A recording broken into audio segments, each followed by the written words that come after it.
All right, since everyone on Facebook seems to be super confused about how to take these upper Bogie wheels off from the Yamaha ProAction skid, which I used to struggle with too, until one guy told me the trick to getting these off.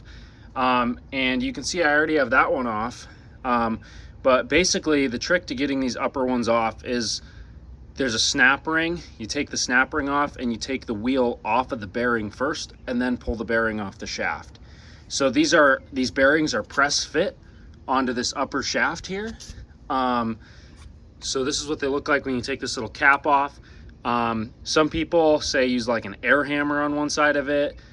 Some people say use an arbor press, which I've done before. That does work, but you need a pretty large arbor press. Other people say just to keep whacking it with a hammer till it comes off. But all of those that I just said, what's going to end up happening is you're going to break the Bogie wheel, the plastic Bogie wheel, and then just have to buy a new one, and it's going to cost you 50 bucks on eBay for 2 new ones. These ones are actually in really good condition, but the bearing on that side, I'm going to replace them both, but the bearing on that one is seized. So how you do it is you need a set of snap ring pliers. Get yourself a 90-degree set like this. These are the Icon ones from Harbor Freight. And in the back, there's a snap ring. Take that snap ring out. Let me set you down. Get in here, your snap ring pliers, grab the snap ring and pull it out like that. And then I like to take it and just kind of get it out of the way. And I slide it onto this little shaft here. Then what you can do is see if you can pull the bearing off. Usually I use a hammer or two, and I tap on this inner part here and just kind of spin it around till the Bogie wheel starts to come off the bearing. Okay, so there's your Bogie wheel. Came right off. Now, we're gonna do my other side. This is a 3-jaw puller set I got from Harbor Freight. Super handy. They're all about 30 bucks for 3 of them.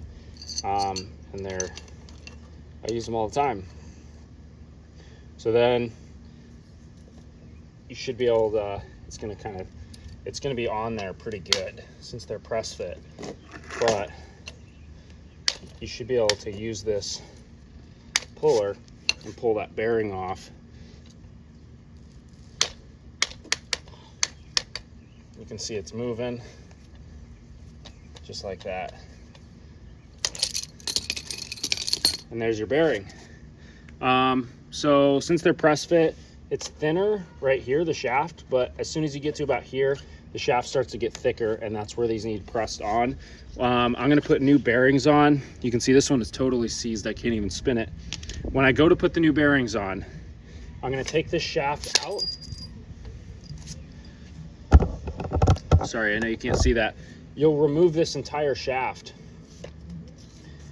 Make sure you check on your bushings to make sure your bushings are still okay. But you'll remove the entire shaft, pull the other, I'll pull that other bearing off, and then I'll put the shaft in the freezer. And what that'll do is I'll leave it in there for a few hours, maybe overnight. Since it's cold, it's gonna shrink, and then you'll be able to put the new bearing on a little easier. And you just kind of have to tap those on with a hammer.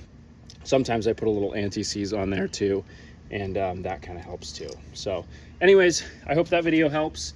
That's how I get them off, and I hope it helps you out.